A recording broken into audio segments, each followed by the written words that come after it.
আজকে হচ্ছে আমার বাসায় মেহমান আসবে, তো আমি হচ্ছে মেহমানদের জন্য সামান্য কিছু আয়োজন করেছি। তো আমি শুরুতেই হচ্ছে বিয়েবাড়ির সবজিটা রান্না করে নিয়েছি। এখানে আমি পেঁয়াজ দিয়েছি, দারুচিনি এলাচ দিয়ে আদা রসুন বাটা দিয়ে ভালো মতো কষিয়ে নিয়েছি। আর আজকের এই সবজিটাতে আমি 4 থেকে 5 রকমের সবজি ইউজ করেছি।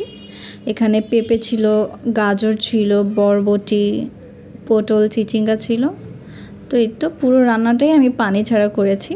এখানে সব সবজি দিয়ে আমি কাঁচামরিচ দিয়েছি, ধনিয়ার গুঁড়ো দিয়েছি, কালো গোলমরিচের গুঁড়ো, কাজু বাদাম বাটা আর গুঁড়ো দুধ দিয়ে ভালো মতো নেড়েচেড়ে কষিয়ে নিয়েছি।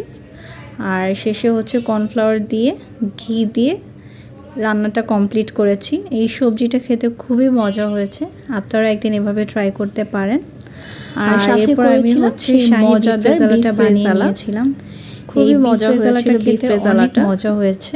আমার বাসায় যে গেস্টরা এসেছিল যারা খুবই প্রশংসা করেছে এই বিফ রেজালার, তারা সবাই খুবই প্রশংসা করেছেন এই বিফ রেজালার। পেঁয়াজ বেরেস্তা দিয়ে তো এই তো আমার রেজালাটাও হয়ে গিয়েছে।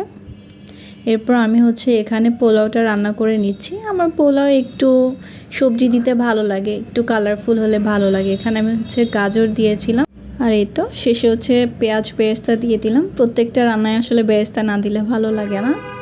তো যাই হোক, এখানে আমি হচ্ছে সেই চিকেন আর আলু দিয়ে কাবাব বানিয়ে নিয়েছি। এই তো আমার খাবারগুলো রেডি, মেহমান আসলে জাস্ট টেবিলে সার্ভ করার পালা। সবাই ভালো থাকবেন, আল্লাহ হাফেজ।